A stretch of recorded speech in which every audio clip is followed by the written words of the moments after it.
Oh, okay, guys.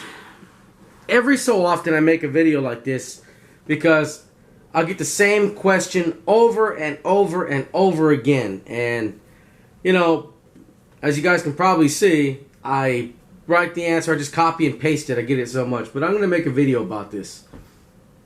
Right? And I'm going to just start posting that.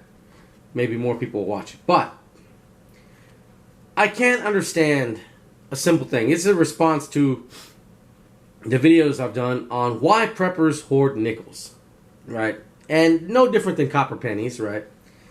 But here's what I don't understand. Why do people assume putting a box or two of nickels aside will somehow prevent you from doing other preps? I mean, given the money that you put into the nickels, but really, is that going to stop you? You're down, whatever, you know, you're going to spend that on beer or something anyway, right? We all have vices. You take the family out a couple times, the same thing, but this, it's not lost, just like anything else. The old saying, better to have it and not need it than need it and not have it. So, in previous collapses, right, a lot of times, sometimes the paper currency loses, or the paper currency loses value, right? Hyperinflation or high inflation destroys your paper currency. And they roll out a new currency. Now, when this happens, because it's easier to roll out new bills and harder and more expensive to mint new coins, a lot of times the coins hold their value. So that's one possible reason. This would help you afterwards. This is going to help you after. It may or may not help you during. But, again, what if you do need them? It's too late by then. You wait until there's an SHTF, and this is kind of dusty, it's been in the closet, but you wait until an SHTF, and then you're like, you know what, maybe I should have put these aside. It's too late.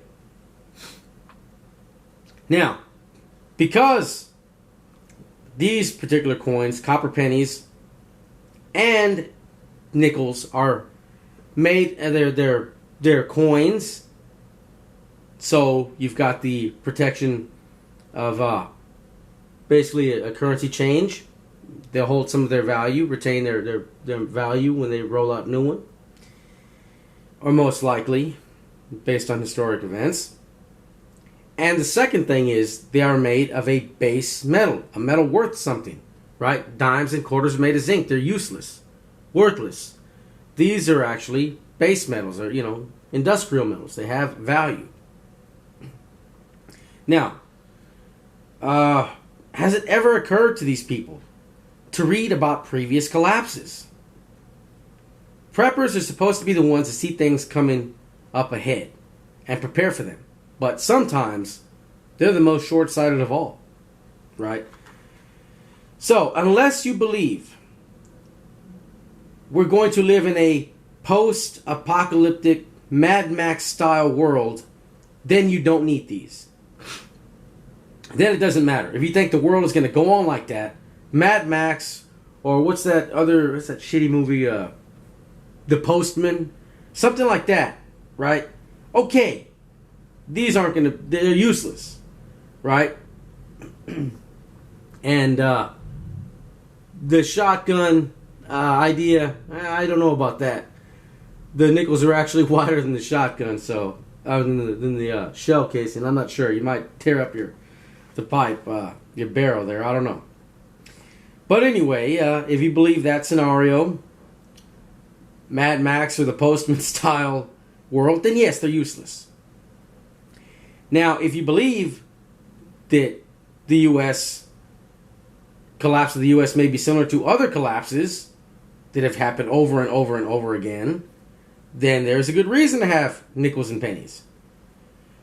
Now, many popular prepper trade items I would recommend against. Right? I did a video about dangerous trade and barter items. These things, some things that'll get you killed. So, let's say that, like these guys, this one guy a couple days ago was telling me, you know, he's gonna he has cans and stuff like that. Okay, so his idea, and he was talking about he can open up his own little general country store. Yeah.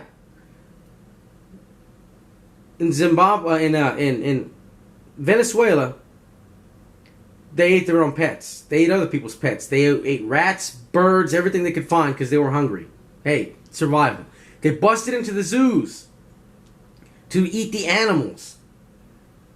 And he is planning on trading canned goods. When people are not thinking, your mind will change with starvation. So people are starving, they're desperate, they have wife and kids or husband or whatever, at home, and you're going to expect to trade and barter with them. They may not take no for an answer. They may say, I need that to survive. My kids need that to survive. They may not take no for an answer. Trading with food? Bad idea. Right? I think even putting empty canned goods in your trash can is a bad idea. If somebody sees that, hey, there's food in there. When you can't find food, they're going to find it. Right? I did a video about cooking smells during SHTF. You should check into that. Also, antibiotics. People say they're going to be worth their weight in gold. No, man. They're going to be worth way more than gold. Way more. Now, same thing. Somebody's going to die without it, right? Their blood's going septic, or their kids or something. And they need that. Their kids, their wife, or themselves need that to survive. They may not take no for an answer. It's going to be, I want that, I'm taking it. They may have something to trade. They may not. Right? Remember Bart Simpson when he had that utility belt and Jimbo had that cord? It was like a rope or a wire or something. They wanted to trade belts. He didn't take no for an answer. Now, Bart wasn't killed, but it still didn't wind up very well for him. And, the three school bullies still got the belt. Kind of like that, but with guns and starving people. Right? Think of that. If there's going to be any civilization, you're going to need a medium of exchange. There'll maybe be like a marketplace or a swap meet. But it's highly unlikely that a guy who wants a pair of shoes and, who has a pair of shoes and needs pipes repaired is going to find a plumber who's looking for shoes in the same size and willing to work off the debt, right? In exchange for services. That's a pure barter or service system will not work. There's always got to be a medium of exchange, man, right? You swap, I want this, I want that, I'll trade you for this guy, and then you trade that guy for that guy. That's when a medium of exchange, something that has value on its own, would come in handy. Now, I'll get into that in a bit, exactly how that would work. But just a straight-up barter system may not work. And, in times like that, a swap meet or something could be kind of dangerous if things are really that bad. Now, previous collapses, silver and gold always have value. Now, why am I not recommending, you go into the shop with gold? Right? Maybe silver dimes, but let's say, I believe precious metals are going to climb. Look at the debt, 20 trillion in debt. Look at photos of starving trillionaires in Zimbabwe. Look at a silver dime in two ways. Right? There's 100 times more paper silver traded on the COMEX than physical silver actually exists. There's more above ground gold than there is silver. Right? We use silver, gold is stored. Right? This means it'd be like having a silver dime may be like going to a grocery store nowadays, wanting to buy a few tomatoes, and all you have is a $100 bill to exchange, right? Could be something like that. That's where a coin of base metal, copper penny, or nickel may come handy for smaller transactions. This other guy was telling me that he can't base things, the history is not going to repeat itself exactly. Of course it's not. Right? But all the examples he gave at me were price comparisons from the Depression to now. Would it be worth then and now? Well, I thought he said things are going to repeat themselves exactly. No, we're in more debt. There's I mean, I don't know exactly what things will be like, but I'm trying to safeguard against possible scenarios. That's where this comes in handy, right? So, something like this may come in handy for smaller transactions. If it doesn't afterwards, well, the base metal is going to have value. If you look into the fall of the USSR, people destroyed the infrastructure. They tore up infrastructure to sell off materials. I forget if it was Chicago or Detroit, but manhole covers had to be welded down, right, during the really hard parts of the recession here. Copper was stolen from air conditioning units and power lines. In Zimbabwe, people went to the river to pan for gold, right?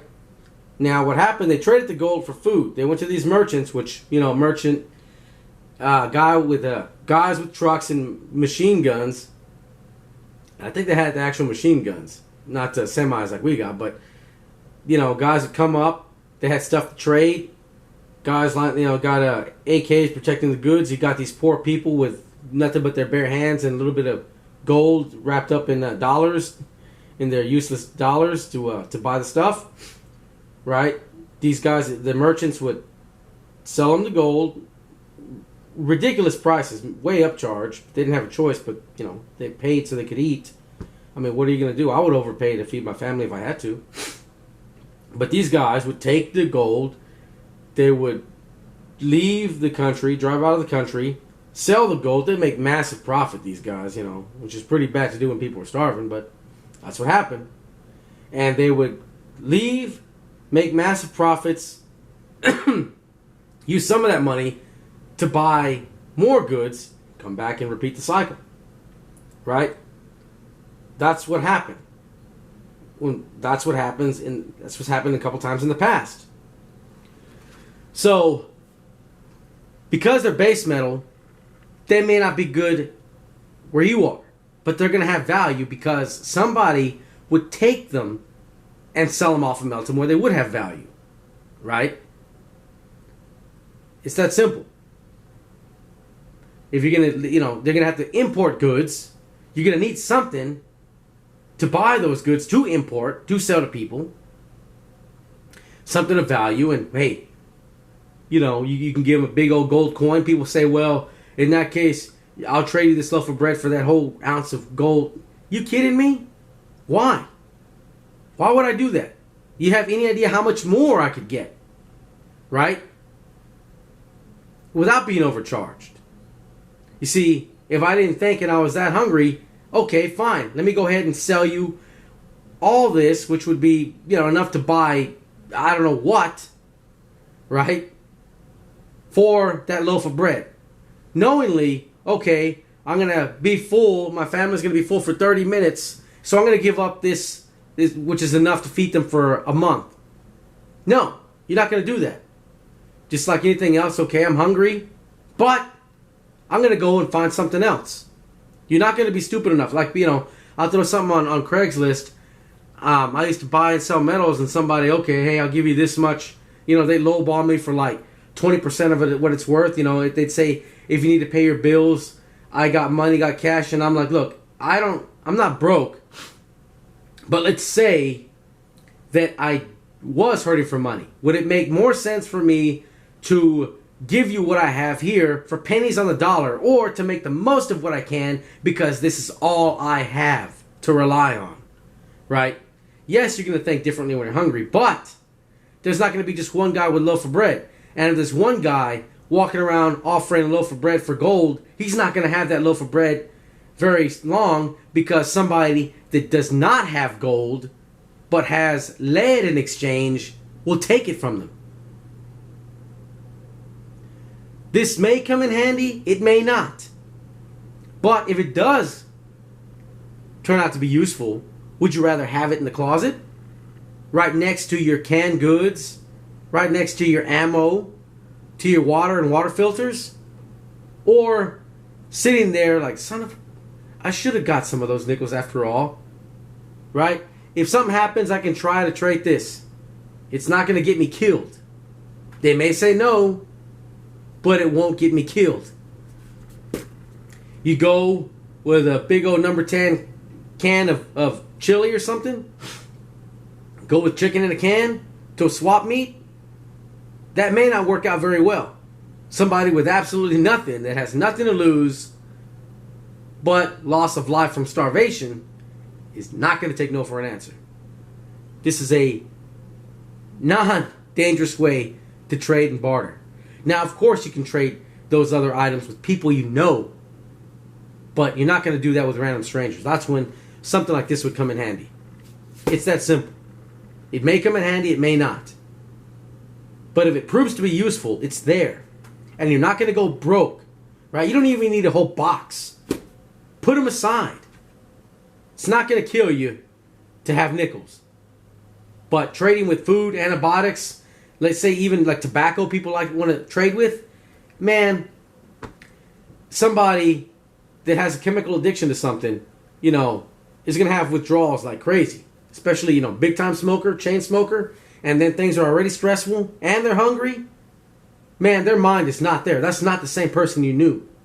But people, I'm going to trade with tobacco. I'm going to trade with food. I'm going to trade with antibiotics. Yeah, you're going to trade with the most dangerous things out there. Maybe with people you know. Maybe with close friends and family. But for strangers, man, right here, that's why. Why do I have to keep repeating the same thing to people over and over? People need to think about that. Why would this guy want? What could I use these for? That's why. It may come in handy. If it doesn't, hey, it's still worth the nickel. Take it and trade it back. Right? If you buy it and change your mind, you're not going to lose anything. Right? And this, I just got this empty box and I filled it up myself with change. Took forever, but I made it happen. I mean, you don't get rolls like this out of the bank. If I change my mind tomorrow, I take it to the bank. My bank, anyway, it's a credit union. It didn't charge me anything, so I get my $100 back. I mean, it's not going to cost you nothing, but it may come in handy. So that's it, guys. That's it. Maybe it comes in handy. Maybe it doesn't. But it's better, again, the old saying, have it, not need it, than need it, not have it. That's it. You guys have a good one. Think about that, huh?